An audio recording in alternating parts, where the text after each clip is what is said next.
13 अप्रैल 1919 अमृतसर का जलियांवाला बाग क्रूरता और मानवता को शर्मसार कर देने वाली एक ऐसी घटना का गवाह बना जिसने हमेशा के लिए ब्रिटिशर्स के चरित्र पर एक काला दाग लगा दिया। उस दिन वहां हजारों लोग शांतिपूर्ण विरोध के लिए इकट्ठा हुए थे। शाम ढल रही थी कि तभी अंग्रेज अधिकारी जनरल रेजिनाल्ड डायर अपने सिपाहियों के साथ यहाँ पहुंचा और बिना कोई चेतावनी दिए शांति से प्रदर्शन कर रहे निहत्थे लोगों पर अंधाधुंध गोलियां चलवा दी। पूरा वातावरण गोलियों की तड़तड़ाहट और लोगों की चीख पुकार से गूंज उठा। लोग जान बचाने के लिए इधर उधर भागने लगे। किसी के सीने में गोली लगी तो किसी का सिर फट गया। कोई भीड़ में कुचला गया तो किसी ने जान बचाने के लिए वहां मौजूद कुएं में छलांग लगा दी। लेकिन वहां भी मौत उनका इंतजार कर रही थी। केवल उस कुएं में दम घुटने से 120 लोगों की मौत हो गई। जनरल डायर ने जलियांवाला बाग का गेट भी बंद करवा दिया था ताकि कोई बचकर बाहर ना भाग सके। जो लोग दीवार पर चढ़कर जान बचाने की कोशिश कर रहे थे उन्हें भी गोलियों से भून दिया गया। एक के ऊपर एक 10 से 12 शवों का अंबार लगता चला गया। पूरे 10 मिनट तक निहत्थे लोगों पर नॉन स्टॉप गोलियां चलती रही। 10 मिनट बाद जब गोलीबारी थमी तो 1000 से ज्यादा लोग अपनी जान गंवा चुके थे, जबकि इससे 2 गुना ज्यादा लोग गोलियों और भगदड़ के शिकार होकर बुरी तरह से घायल हो चुके थे। इसके बाद अंग्रेजों ने घायलों का इलाज नहीं होने दिया और 1000 से ज्यादा लोगों की लाशों को पूरी रात गिद्धों के खाने के लिए छोड़ दिया। ये वो दिन था जो हर भारतीय को सदियों के लिए एक गहरा जख्म दे गया। ये सिर्फ एक नरसंहार नहीं था, बल्कि आजादी के संघर्ष में एक ऐसा जख्म था जो कभी नहीं भरा। इस मैसेकर ने पूरे भारत को झकझोर कर रख दिया। क्रांति की आग भड़क उठी। लोग अंग्रेजों की नौकरी छोड़ने लगे। कईयों ने अपने तमगे लौटा दिए। इसी बीच एक कम उम्र का ऐसा क्रांतिकारी भी था जो जलियांवाला बाग पहुंचता है। वहां की खून से सनी मिट्टी को अपनी मुट्ठी में लेकर इस कत्लेआम का बदला लेने की कसम खाता है। वो 21 सालों तक बदले की आग में जलता रहा और जब मौका हाथ लगा तो उसने अंग्रेजों की धरती पर इस नरसंहार के जिम्मेदार एक अंग्रेज अफसर को मारकर इसका बदला ले लिया। It was the day of Baisakhi, and a considerable non-violent crowd had gathered in the Jallianwala Bagh. Dyer ने बिना किसी चेतावनी के चिल्लाकर आदेश दिया, fire. Colonel Reginald Dyer opened fire at innocent Indians in Jallianwala Bagh, Amritsar.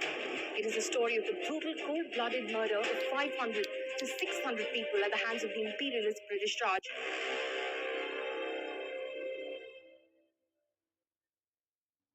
World war 1 के दौरान British government defence of India act 1915 लागू करती है ताकि युद्ध के समय में भारत में उनकी हुकूमत के खिलाफ उठने वाली हर आवाज को आसानी से दबाया जा सके। इस कानून के तहत पुलिस को बेइंतहा पावर मिल गई थी। बिना सबूत और ट्रायल के किसी को भी गिरफ्तार कर जेल में डाला जा सकता था। किसी के भी भाषण या आंदोलन को रोका जा सकता था। इस एक्ट के खिलाफ काफी प्रोटेस्ट भी हुआ, लेकिन अंग्रेजों पर कोई फर्क नहीं पड़ा। 4 साल बाद जब वर्ल्ड वॉर 1 खत्म हुआ तो लोगों को उम्मीद थी कि डिफेंस ऑफ इंडिया एक्ट 1915 के कड़े प्रतिबंध हटा दिए जाएंगे, लेकिन ब्रिटिशर्स ऐसा कुछ नहीं करते। उल्टा वो भारतीयों की उम्मीदों को कुचलते हुए सिडनी रॉलेट कमेटी की सिफारिशों पर इन प्रतिबंधों को स्थायी कर देते हैं।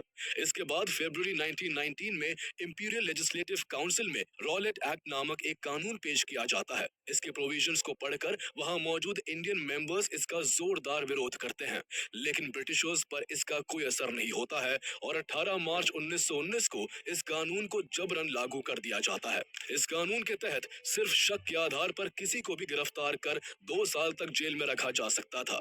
पुलिस बिना वारंट के किसी के भी घर में घुसकर तलाशी ले सकती थी। कोई भी क्रांतिकारी गतिविधि होने पर बिना जूरी के मुकदमा चलाया जा सकता था। साथ ही अखबारों पर पाबंदियां लगा दी गई और पब्लिक गैदरिंग्स पर भी रोक लग गई। यानी ये कानून सिर्फ भारतीयों की आवाज को कुचलने के लिए बना था। अंग्रेज एक ऐसा भय का माहौल बनाना चाहते थे कि कोई हिंदुस्तानी उनके खिलाफ बगावत करने की हिमाकत ना कर सके। भारत के फ्रीडम फाइटर्स अंग्रेजों की इस मंशा को समझ चुके थे, इसलिए उन्होंने इसका जोरदार विरोध किया। कानून पास होते ही देश भर में हंगामा मच गया। हर जगह इसके खिलाफ विद्रोह होने लगे। किसी ने इसे काला कानून कहा तो किसी ने नो अपील, नो दलील, नो वकील वाला कानून करार दिया। गांधी जी ने इस कानून के खिलाफ सत्याग्रह का ऐलान कर दिया। उन्होंने कानून के पास होने के 3 हफ्ते बाद 6 अप्रैल 1919 को एक देशव्यापी आंदोलन की शुरुआत की, जिसे रॉलेट सत्याग्रह के नाम से जाना जाता है। इसमें उन्हें राजेंद्र प्रसाद, जेबी Kripalani, Vallabh Bhai Patel, Rajagopalachari, Jawaharlal Nehru, Hakim Ajmal Khan, doctor M A Ansari, Swami Shraddhananda और हसन इमान जैसे बड़े नेताओं का भी समर्थन मिला। बड़े बड़े नेताओं के सुर से सुर मिलाते हुए आम लोग भी इस आंदोलन का हिस्सा बन गए। देश भर में विरोध प्रदर्शन शुरू हो गए, हड़ताल होने लगी, दुकानें बंद हो गई, लोगों ने काम पर जाना बंद कर दिया। जगह जगह इस कानून के खिलाफ सभाएं आयोजित की जाने लगी। स्टूडेंट्स ने स्कूल और कॉलेजों का बहिष्कार कर दिया। इससे देश में लगभग बंद जैसी स्थिति उत्पन्न हो गई। अंग्रेजों को भारतीयों का यह विरोध बिल्कुल भी बर्दाश्त नहीं हो रहा था। और फिर पंजाब में वो हुआ जिसने भारत के इतिहास को हमेशा के लिए बदल दिया। 9 अप्रैल 1919 को रामनवमी के दिन हिंदू और मुस्लिम एक साथ एक बड़े जुलूस में उतरे। मुस्लिमों ने इस दौरान तुर्की सैनिकों की तरह लिबास पहन रखा था। इतने बड़े लेवल पर हिंदू और मुस्लिमों की एकता देखकर अंग्रेजों की हालत खराब हो गई। पंजाब में कांग्रेस के 2 बड़े नेता डॉक्टर सैफुद्दीन किचलू और डॉक्टर सत्यपाल अंग्रेजों के खिलाफ इस प्रोटेस्ट को लीड कर रहे थे। इसलिए अगले ही दिन 10 अप्रैल 1919 को अंग्रेजों ने डॉक्टर सैफुद्दीन किचलू और डॉक्टर सत्यपाल को गिरफ्तार कर जेल में डाल दिया। इसी बीच गांधी जी ने भी पंजाब के हालात का जायजा लेने के लिए मुंबई से पंजाब आने का फैसला किया। इस खबर को सुनकर ब्रिटिशर्स ने उनके पंजाब में घुसने पर रोक लगा दी, लेकिन गांधी जी इस पाबंदी को नजरअंदाज करते हुए ट्रेन से पंजाब के लिए निकल पड़े। जैसे ही उनकी ट्रेन दिल्ली के पास पलवल रेलवे स्टेशन पहुंची, अंग्रेजों ने उन्हें अरेस्ट कर लिया। 2 दिन के भीतर 3 बड़े नेताओं की गिरफ्तारी के बाद पंजाब में विद्रोह और भी भड़क उठा। 10 अप्रैल को ही अपने नेताओं की रिहाई की मांग को लेकर करीब 50,000 लोगों ने सिविल लाइंस तक एक विशाल मार्च निकाला। इस दौरान प्रदर्शनकारियों की अंग्रेजी सैनिकों से मुठभेड़ भी हुई। सैनिकों ने भीड़ को कंट्रोल करने के लिए फायरिंग शुरू कर दी, जिससे गुस्से में आकर प्रोटेस्टर्स ने भी कई अंग्रेजों की जान ले ली और सरकारी संपत्ति को भी नुकसान पहुंचाया। गुस्साई भीड़ जब शहर वापस लौटी तो उसने रास्ते में एक अंग्रेज missionary teacher miss Marcela Sherwood को घेर लिया और उन पर हमला कर दिया। वो बुरी तरह घायल हो गई, लेकिन किसी तरह पास के कुछ लोकल लोगों ने उन्हें बचाकर सुरक्षित जगह पहुंचा दिया। ब्रिटिश सरकार लोगों के बढ़ते विद्रोह से आग बबूला हो गई। उसी दिन जालंधर में तैनात जनरल डायर को इन हिंसक घटनाओं को कंट्रोल करने के लिए तुरंत अमृतसर पहुंचने का आदेश दिया गया। अमृतसर में भारी संख्या में आर्मी की तैनाती कर दी गई और पूरे पंजाब में मार्शल लॉ लागू कर दिया गया। मार्शल लॉ ने पंजाब की स्थिति को और भी नाजुक बना दिया। अब अमृतसर एक आग के ढेर पर बैठा हुआ शहर था। लोग गुस्से में थे और अंग्रेज हिंसा पर उतारू थे। 2 दिन बाद बैसाखी का त्योहार आने वाला था। अमृतसर के लोग इस अवसर पर जलियांवाला बाग में इकट्ठा होकर एक शांतिपूर्ण सभा करने का फैसला करते हैं। 13 अप्रैल 1919 को बैसाखी के दिन अमृतसर के जलियांवाला बाग में अंग्रेजों की दमनकारी नीतियों और डॉक्टर सैफुद्दीन किचलू और डॉक्टर सत्यपाल की गिरफ्तारी के विरोध में एक सभा आयोजित की गई, जिसमें कुछ नेता भाषण देने वाले थे। शहर में कर्फ्यू लगा हुआ था, फिर भी वहां लोगों का आना जारी रहा और दोपहर तक उनकी संख्या लगभग 15,000 तक पहुंच गई। इसमें सैकड़ों लोग ऐसे भी थे जो बैसाखी के मौके पर अपने परिवार के साथ मेला देखने और शहर घूमने आए थे, लेकिन जब उन्हें शांतिपूर्ण सभा की खबर मिली तो वो भी जलियांवाला बाग पहुंच गए। जलियांवाला बाग अमृतसर में गोल्डन टेम्पल के बेहद करीब 6.5 एकड़ में फैला एक पब्लिक गार्डन है, जो चारों ओर से ऊंची ऊंची दीवारों से घिरा था। उस समय जलियांवाला बाग के अंदर जाने और बाहर निकलने के लिए सिर्फ एक नैरो रास्ता था। यहाँ एक कुआं भी था, जिससे राहगीर अपनी प्यास बुझाते थे। कुएं के आसपास काफी लोग बैठे थे, लेकिन उन्हें ये नहीं पता था कि कुछ ही पलों में ये कुआं उनकी मौत की गवाही बनने वाला है। उस समय रॉलेट एक्ट के तहत पब्लिक गैदरिंग कानूनी जुर्म था और मार्शल लॉ के बाद अंग्रेज सरकार इसे सख्ती से लागू करवा रही थी। जैसे ही इतने लोगों की एक साथ इकट्ठा होने की खबर जनरल डायर तक पहुंची, वो गुस्से से तिलमिला उठा। उसकी आंखों में हिंदुस्तानियों के प्रति नफरत की आग सुलग उठी। वो तुरंत अपने 90 हथियारबंद सैनिकों के साथ जलियांवाला बाग की ओर कूच कर गया। कुछ देर बाद जब जलियांवाला बाग में लोग शांति से विरोध प्रदर्शन कर रहे थे, तभी अचानक उन्हें अपने ऊपर एक अजीब सी आवाज सुनाई दी। एक हवाई जहाज बाग के ऊपर नीची उड़ान भरते हुए चक्कर काट रहा था। डायर ने यह हवाई जहाज वहां मौजूद लोगों की संख्या जानने के लिए तैनात किया था, लेकिन जब तक लोग कुछ समझ पाते तब तक जनरल डायर भी अपने सिपाहियों के साथ वहां पहुंचा। यहाँ पहुंचने के साथ ही उसने एग्जिट गेट को बंद करवा दिया जनरल डायर के इस आदेश से अब जलियांवाला बाग एक विशाल पिंजरे में तब्दील हो चुका था, जहां अब से कुछ देर बाद मौत का एक भयानक खेल खेला जाना था। जहां 40 सिपाही बाग के बाहर तैनात थे, तो वहीं अंदर 25 गोरखा और 25 बलूच सैनिकों में से आधों ने बैठकर और आधों ने खड़े होकर पोजीशन ले ली। इसके बाद डायर ने लोगों को चेतावनी देना भी जरूरी नहीं समझा और बिना एक सेकंड गवाए उसने अपने सिपाहियों को निहत्थे प्रदर्शनकारियों पर अंधाधुंध गोली चलाने का आदेश दे दिया। सिपाहियों ने बिना झिझक के उसके आदेश का पालन किया। पल भर में जलियांवाला बाग गोलियों की तड़तड़ाहट से गूंज उठा। अचानक हुए इस हमले ने लोगों को संभलने का मौका तक नहीं दिया। कुछ ही पलों में वहां चीख पुकार और हाहाकार मच गया। लोग जान बचाने के लिए इधर उधर भागने लगे, लेकिन चारों ओर ऊंची दीवारें थी जिन पर अंग्रेजी दरिंदे तैनात थे, जिससे उन्हें भागने का कोई रास्ता नहीं मिला। चारों तरफ लोग मरकर और घायल होकर गिरने लगे। घुटने के बल बैठे हुए सैनिक चुन चुन कर निशाना लगा रहे थे। डायर ने हुक्म दिया कि वो अपनी बंदूकें रीलोड करे और उस तरफ फायरिंग करे जिधर सबसे ज्यादा भीड़ है। किसी की आंख में गोली लगी तो किसी की आंतड़ियां बाहर आ गई। लोग डर कर हर दिशा में भागने लगे, लेकिन उन्हें बाहर जाने का कोई रास्ता नहीं मिला।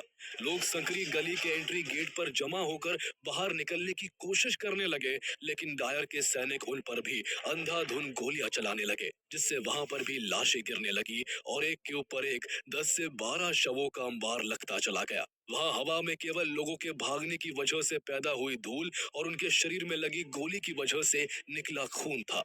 लेकिन डायर के दिल में ना कोई दया थी, ना कोई पछतावा। उसका सिर्फ एक मकसद था, बेरहमी से हिंदुस्तानियों की जान लेकर उन्हें सबक सिखाना। गोलियों की गड़गड़ाहट ने शांतिपूर्ण सभा को खून से भर दिया था। भयंकर अफरा तफरी मची हुई थी। गोलियों की बौछार से बचने के लिए जिसे जहां जगह मिली वो वहां छिपने की कोशिश कर रहा था। घबराए लोगों ने जान बचाने के लिए कुएं में भी छलांग लगाना शुरू कर दिया, लेकिन कुएं में कूदना भी उनके लिए मौत से बचने का रास्ता नहीं था। आखिर वो कब तक तैर पाते। दम घुटने से उनकी मौत होने लगी और जल्दी ही ये कुआं मौत का कुआं बन गया। देखते ही देखते कुआं 100 से भी ज्यादा लाशों से पट गया। लेकिन डायर की क्रूरता थमने का नाम नहीं ले रही थी। उसकी क्रूर आंखें खून से रंगे जलियांवाला बाग को देखती रही, मानो वह निर्दोष लोगों की लाशों का उत्सव मना रहा हो। डायर के एक साथी अफसर ने उसकी कमीज को हिलाया कि अब बहुत हो चुका, इस मौत के खेल को रोक दो, लेकिन डायर ने उसे नजरअंदाज कर दिया। गोलियां चलना बस तब रुकती जब सैनिकों को अपनी राइफलें फिर से लोड करनी होती। डायर खुद दौड़ दौड़ कर उस तरफ फायरिंग करने का हुक्म दे रहा था जहां ज्यादा लोग जमा थे। लोग चाहे पीपल के तने के पीछे छुपने की कोशिश करते या दीवार को लांघ कर जान बचाने की कोशिश करते, बंदूकों की नालें डायर के हुक्म पर उनकी तरफ मुड़ जाती और फौरन गोली बंदूक से निकलकर उनकी जान ले लेती। हर गोली के साथ किसी का सीना फटता, किसी का सिर चूर चूर हो जाता, तो किसी का शरीर छलनी हो जाता। मासूम और बेगुनाह लोग गोली खाकर जमीन पर गिर पड़ते और फिर कभी नहीं उठते। बाग की धरती खून से लथपथ हो गई थी। भगदड़ के कारण सैकड़ों लोग भागते लोगों के पैरों के नीचे आ गए और कुचलकर अपनी जान गंवा बैठे। 10 मिनट तक बाग में मौत का तांडव बदस्तूर चलता रहा। डायर ने फायरिंग तब रोकी जब उसको लगा कि सैनिकों के पास बहुत कम गोलियां बची हैं। इस दौरान पूरे 1650 राउंड गोलियां दागी गई, जिनके निशाने पर आकर करीब 1000 बेगुनाह लोग मारे जा चुके थे, जबकि 2000 से ज्यादा लोग बुरी तरह से घायल होकर जिंदगी और मौत के बीच झूल रहे थे। एक लोकल डॉक्टर का 13 साल का बेटा मदन मोहू अपने दोस्तों के साथ खेलने रोज जलियांवाला बाग जाया करता था। इस गोलीबारी में गोली उसकी खोपड़ी पर जाकर लगी और वो मासूम अपनी जिंदगी खो बैठा। ऐसे सैकड़ों बच्चे डायर की क्रूरता का शिकार हो गए थे।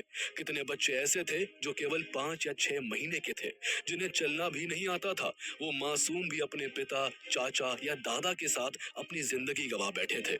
जैसे ही फायरिंग रोकने का आदेश दिया गया, सैनिक उतनी ही तेजी से बाहर चले गए जिस तेजी से वो अंदर आए थे। डायर ने एक नजर उस खूनी मंजर पर डाली, जैसे वो अपने किए का जायजा ले रहा हो।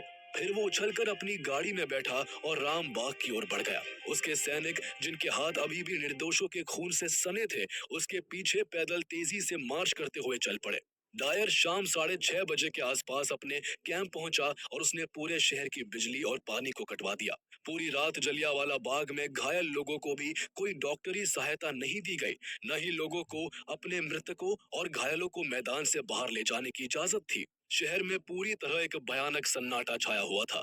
जलियांवाला बाग के घायल धीरे धीरे दम तोड़ रहे थे और पूरा शहर मौत के इस खेल का मूक गवाह बना हुआ था। रात 10 बजे डायर ने शहर का एक बार फिर दौरा किया, ये देखने के लिए कि लोगों के घर से बाहर ना निकलने के उसके आदेश का पालन हो रहा है या नहीं। आखिर इससे ज्यादा क्रूरता की बात और क्या हो सकती थी कि बाग में घायल लोग तड़प रहे थे, मर रहे थे, लेकिन उनके अपने भी उनकी मदद करने के लिए बाहर तक नहीं आ सकते थे। लेकिन किसी तरह रतन देवी हिम्मत करके अपने पति को ढूंढते हुए जलियांवाला बाग आ जाती है। उनका घर बाग के नजदीक था और उन्होंने गोलियों की आवाज को भी सुना था, इसलिए वो अंधेरे में छिपते छिपाते बदहवासी में दौड़ती हुई बाग आ पहुंची। वहां का दृश्य देखकर उनके पैरों तले जमीन खिसक गई। चारों तरफ लाशों का अंबार लगा हुआ था, हर तरफ खून ही खून था। लोग अपनों की तलाश में बिखरे पड़े थे। उनकी आंखें बेसब्री से अपने पति को खोज रही थी। लाशों को हटाते हटाते अचानक उनकी नजर अपने पति के मरे हुए शरीर पर पड़ी। उनके शरीर में कोई हलचल नहीं थी। रतन देवी की दुनिया एक झटके में उजड़ चुकी थी। उन्होंने अपने मृत पति के सिर को अपनी गोद में लिटाकर पूरी रात वहीं बिता दी। उन्होंने एक हाथ में डंडा पकड़ रखा था ताकि खून की बू सूंघ कर वहां पहुंचने वाले जंगली जानवर उनके पति की लाश को खा ना जाए। इसी बीच उनकी नजर एक 12 साल के लड़के पर पड़ी जो पास ही घायल पड़ा था। उसके शरीर से खून बह रहा था। रतन देवी ने कांपते हुए पूछा, बेटा तुझे कोई कपड़ा उड़ा दूं? लड़के ने दर्द भरी आवाज में कहा, नहीं, बस मुझे छोड़कर मत जाना। रतन देवी की आंखें भर आई। थोड़ी देर बाद लड़के ने कांपते हुए कहा, मुझे पानी चाहिए। रतन देवी ने इधर उधर देखा, लेकिन बाग में अब पीने के लिए एक बूंद भी पानी नहीं बचा था। जो कुआं था वो लाशों से भरकर खून से लाल हो चुका था। उन्होंने लड़के का हाथ थामे रखा, लेकिन धीरे धीरे उसकी सांसें धीमी पड़ने लगी और फिर एकदम शांत हो गई। ना जाने उस रात ऐसी कितनी दिल दहला देने वाली घटनाएं हुई जो उसी मौत और दर्द की सिसकियों के बीच हमेशा हमेशा के लिए दब कर रह गई। ये नरसंहार इतिहास में ब्रिटिश राज के सबसे काले अध्यायों में से एक बन गया।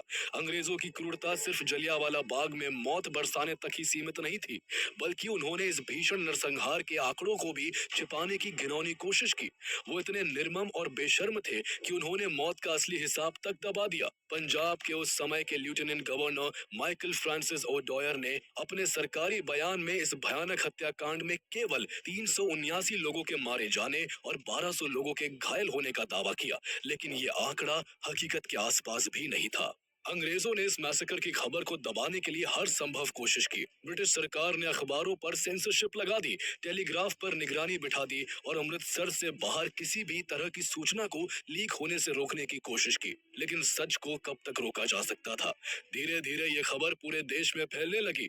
लोगों का गुस्सा फूट पड़ा। इस नरसंहार ने भारतीयों के दिलों में खौफ नहीं, बल्कि आजादी के लिए मर मिटने का जज्बा जगा दिया। जगह जगह विरोध प्रदर्शन शुरू हो गए। सड़कों पर हजारों लोग उतर आए। ब्रिटिश सरकार के खिलाफ नारे गूंजने लगे, लेकिन अंग्रेजों ने इन विरोधों को भी कुचलने में कोई कसर नहीं छोड़ी। इस नरसंहार की खबर जब देश से बाहर निकली तो फॉरेन मीडिया ने भी इसे खूब कवर किया, जिसने अंग्रेजों के घिनौने और अमानवीय चेहरे को पूरी दुनिया के सामने लाकर रख दिया। ब्रिटिश सरकार जो खुद को सभ्यता और न्याय का रक्षक बताती थी, अचानक दुनिया के सामने कटघरे में खड़ी हो गई। ब्रिटेन में भी इसकी निंदा होने लगी। चर्चिल और एच एस्क्विथ ने भी इस मैसेकर को ब्रिटिश पार्लियामेंट में क्रिटिसाइज किया। चर्चिल ने इसे अनटरेबली मॉन्स्टरस कहा, जबकि एस्क्विथ ने इसे इतिहास का worst and most dreadful outrage कहा। चारों तरफ हो रही आलोचना के बावजूद पंजाब के लेफ्टिनेंट गवर्नर माइकल ओडॉयर ने जनरल डायर की खुलकर तारीफ की और उसके इस काम को सही करार दिया। ब्रिटिश अधिकारियों का रवैया देखकर ये साफ था कि उन्हें इस नरसंहार का कोई पछतावा नहीं था, बल्कि वो इसके बाद भी अपने गुरूर में चूर थे। इस नरसंहार के विरोध में जब लोगों ने अपनी दुकानें बंद कर रखी थी, तब लाहौर के कमिश्नर और जनरल डायर ने लोकल लोगों को ये कहकर धमकाया कि अगर उन्होंने अपनी दुकानें नहीं खोली तो उन्हें भी गोली मार दी जाएगी। लेकिन ऐसी धमकियों के बावजूद इस मैसेकर के 2 दिन बाद 15 अप्रैल 1919 को पंजाब के गुजरनवाला में इस नरसंहार के खिलाफ एक बड़ा प्रोटेस्ट हुआ। देखते ही देखते ये विरोध इतना बढ़ गया कि इसे रोकने के लिए ब्रिटिश गवर्नमेंट को अपने एयरक्राफ्ट तक का इस्तेमाल करना पड़ा। पुलिस और प्रोटेस्टर्स के इस मुठभेड़ में एक बार फिर से 12 बेगुनाह लोग मारे गए, जबकि 27 लोग बुरी तरह से घायल हो गए। लेकिन ब्रिटिश सरकार की क्रूरता यही नहीं रुकी। अंग्रेजों ने उसी दिन एक बार फिर से पंजाब के 5 डिस्ट्रिक्ट्स लाहौर, अमृतसर, गुजरनवाला, गुजरात और लैलपुर में मार्शल लॉ लगा दिया। हालात इतने खराब हो गए कि वायसरॉय को तत्काल मुकदमा चलाने का अधिकार दिया गया, यानी किसी को भी बिना सुनवाई के सजा दी जा सकती थी। इसके बाद ब्रिटिश अथॉरिटीज ने जनरल डायर के समर्थन में इंसानियत की सारी सीमाएं लांघ दी। हाउस ऑफ लॉर्ड्स ने डायर को प्रेस करते हुए उसे एक इंस्क्राइब तलवार भेंट की और उसे सेवियर ऑफ द पंजाब की संज्ञा दी। इतना ही नहीं, डायर के समर्थन में बेनिफिट फंड की शुरुआत की गई, जिसमें 26,000 पाउंड से ज्यादा की रकम इकट्ठा की गई। हैरानी की बात यह थी कि जंगल बुक के लेखक रुडयार्ड किपलिंग ने भी इसमें 10 पाउंड का योगदान दिया। लेकिन इस बीच भारतीयों का विद्रोह भी जारी था। ये विरोध सिर्फ प्रदर्शन तक सीमित नहीं था, बल्कि उन सम्मान और उपाधियों को भी ठुकरा दिया गया जो अंग्रेजों ने उन्हें दिए थे। नोबेल पुरस्कार विजेता रविंद्रनाथ टैगोर ने अंग्रेजों से मिली अपनी नाइटहुड की उपाधि लौटा दी, जबकि गांधी जी ने इस घटना के विरोध में अंग्रेजों से मिली केसर-ए-हिंद की उपाधि को त्याग दिया। रविंद्रनाथ टैगोर ने तो उपाधि त्यागने के साथ साथ इसके विरोध में वायसरॉय को एक कड़ा पत्र भी लिखा, लेकिन ब्रिटिशर्स ने इसे किसी भी अखबार में छपने नहीं दिया। विरोध में सर शंकरन नायर, जो ब्रिटिश वायसरॉय की एग्जीक्यूटिव काउंसिल के एकमात्र भारतीय सदस्य थे, उन्होंने भी अपने पद से इस्तीफा दे दिया। इसके अलावा अंग्रेजी हुकूमत के अंडर काम करने वाले और भी कई छोटे बड़े अधिकारियों ने अपनी नौकरी से रिजाइन कर दिया। मोतीलाल नेहरू समेत देश के सब बड़े नेताओं ने जलियांवाला बाग मैसेकर के लिए ब्रिटिश गवर्नमेंट को जमकर घेरना शुरू कर दिया। इस तरह देश और दुनिया में हो रहे भारी विरोध के बाद आखिरकार ब्रिटिश सरकार को कदम उठाने पड़े। 14 अक्टूबर 1919 को इस मैसेकर की जांच के लिए डिसऑर्डर्स इंक्वायरी कमेटी का गठन हुआ। इस कमीशन की अध्यक्षता लॉर्ड विलियम हंटर ने की थी, इसलिए इसे हंटर कमीशन के नाम से भी जाना गया। इस कमीशन में करीब 20 मेंबर्स थे, जिनमें कुछ भारतीय भी शामिल थे। हफ्तों तक गवाहों के बयान दर्ज किए गए। फिर 19 नवंबर 1919 को जनरल डायर हंटर कमीशन के सामने पेश हुआ। इतना कुछ हो जाने के बावजूद उसे जरा सा भी पछतावा नहीं था और वो अपने घिनौने काम को सही ठहराता रहा। लेकिन हंटर कमीशन ने उसे दोषी मानते हुए अपनी रिपोर्ट में उसे बेनकाब कर दिया। कमीशन ने अपनी रिपोर्ट में कहा कि डायर ने अपनी पावर का मिसयूज किया था। उस दिन भारतीय लोग ब्रिटिश रूल को ओवरथ्रो करने के लिए कोई षड्यंत्र नहीं रच रहे थे, बल्कि वो शांति पूर्वक प्रदर्शन कर रहे थे। वहाँ मौजूद लोग निर्दोष थे और इस नरसंहार ने भारत में ब्रिटिश रूल की छवि को गहरा धक्का पहुंचाया है। कमीशन ने डायर को उसके पद से हटा दिया, लेकिन 1000 से ज्यादा लोगों की जान लेने के लिए उस पर कोई सीरियस पेनल्टीज नहीं लगाई। ब्रिटिश सरकार ने भले ही उसे बचा लिया, लेकिन कुदरत ने उसे नहीं छोड़ा। जलियांवाला बाग मैसेकर के ठीक 8 साल बाद 23 जुलाई 1927 को जनरल डायर की ब्रेन हेमरेज की वजह से मौत हो गई। इस बीच एक ऐसा ब्रिटिश ऑफिसर भी था जिसे इस मैसेकर का असली मास्टरमाइंड माना जाता है, और हैरानी की बात यह थी कि उसे इसके लिए उसके पद से भी नहीं हटाया गया। यह अफसर कोई और नहीं बल्कि उस वक्त पंजाब का लेफ्टिनेंट गवर्नर माइकल ओडॉयर था, जिसने कदम कदम पर इस हत्याकांड को उचित ठहराया था। उसकी नजर में भारत के लोग कीड़े मकोड़े के समान थे। उसका हमेशा से मानना था कि भारतीय लोगों में नस्लीय कमी है और वो कभी खुद शासन नहीं कर सकते। वो बहुत ही आसानी से इस हत्याकांड को उकसाने और सही ठहराने के बाद भी बचता जा रहा था। इसलिए 4 सितंबर 1920 को लाला लाजपत राय ने माइकल ओडॉयर के खिलाफ ब्रिटिश सरकार को एक 12 पॉइंट चार्जशीट सौंपी, जिसमें माइकल ओडॉयर को जलियांवाला बाग मैसेकर का असली खलनायक बताया गया। लेकिन ब्रिटिश सरकार ने इसे नजरअंदाज कर दिया। 2 साल बाद 1922 में शंकरन नायर ने अपनी बुक गांधी एंड एनार्की में लिखा कि जलियांवाला बाग जैसी क्रूर घटनाओं के पीछे माइकल ओडॉयर का भी हाथ था। इस सच्चाई से बौखलाकर माइकल ओडॉयर ने शंकरन नायर पर डेफेमेशन का केस कर दिया और कोर्ट ने नायर को 500 पाउंड का हर्जाना भरने का आदेश दे दिया। इस तरह माइकल ओडॉयर को कभी भी उसके अपराधों के लिए आधिकारिक रूप से दोषी नहीं ठहराया गया। ब्रिटिश सरकार उसे बचाने की पूरी कोशिश करती रही और वो आराम से अपनी नौकरी पूरी करके इंग्लैंड लौट गया। इंग्लैंड पहुंचने के बाद भी वो वहां पब्लिक मीटिंग्स में जलियांवाला बाग मैसेकर को सही ठहराता रहा। ऐसे में भारत के कुछ ऐसे भी वीर सपूत थे जिन्होंने ठान लिया था कि भले ही अंग्रेज जलियांवाला बाग हत्याकांड के दोषियों को कोई सजा ना दे, पर वो खुद उनकी हत्या करके इसका बदला लेंगे। इनमें से एक थे शहीद आजम भगत सिंह, जिनकी वीरता की कहानियां पूरे भारत में प्रचलित है। उस समय भगत सिंह केवल 12 साल के थे। उन्होंने जैसे ही इस घटना के बारे में सुना, वो पैदल ही जलियांवाला बाग पहुंचे। वहां उन्होंने खून से सनी हुई मिट्टी उठाई और कसम खाई कि वो अंग्रेजी हुकूमत को भारत से उखाड़ फेंकेंगे। आगे उन्होंने अपने हिस्से का काम भी किया और इतिहास के पन्नों पर अमर हो गए। लेकिन इसी बीच एक और वीर सपूत थे जो जलियांवाला बाग के दोषियों को उनके अंजाम तक पहुंचाने का संकल्प ले चुके थे। उनका नाम था सरदार उधम सिंह। उन्होंने भी हत्याकांड के बाद जलियांवाला बाग की खून से सनी हुई मिट्टी उठाकर कसम खाई थी कि वो इस हत्याकांड के सबसे बड़े दोषी माइकल ओडॉयर को मौत के घाट उतारकर इसका बदला लेंगे। लेकिन काफी सालों तक उन्हें उसे मारने का मौका हाथ नहीं लग सका, इसलिए वो साल 1934 में ब्रिटेन पहुंच गए और माइकल ओडॉयर की हत्या का सही मौका तलाशते रहे। उनकी तलाश जलियांवाला बाग मैसेकर के 21 साल बाद 1940 में जाकर पूरी हुई। 13 मार्च 1940 को लंदन के कैक्सटन हॉल में, जहां माइकल ओडॉयर चीफ गेस्ट बनकर आया था, वहां अंग्रेजों की भारी भीड़ के बीच सरदार उधम सिंह ने माइकल ओडॉयर को गोली मारकर जलियांवाला बाग में शहीद हुए लोगों की जान का बदला ले लिया। जलियांवाला बाग मैसेकर ने भारत की आजादी की लड़ाई को एक महत्वपूर्ण मोड़ पर लाकर खड़ा कर दिया था। इस क्रांति की चिंगारी ने हर भारतीय के दिल में ऐसा जोश भर दिया कि आखिरकार 1947 में उन्होंने अंग्रेजों को देश छोड़ने पर मजबूर कर दिया। आजादी के बाद 1951 में जलियांवाला बाग में भारत सरकार द्वारा इस हत्याकांड में जान गंवाने वाले लोगों की याद में एक स्मारक स्थापित किया गया। ये स्मारक संघर्ष और बलिदान का प्रतीक है, जो हमें याद दिलाता है कि आजादी हमें यूं ही नहीं मिली। इसके पीछे न जाने कितने उधम सिंह, भगत सिंह और लाखों भारतीयों का बलिदान छिपा है।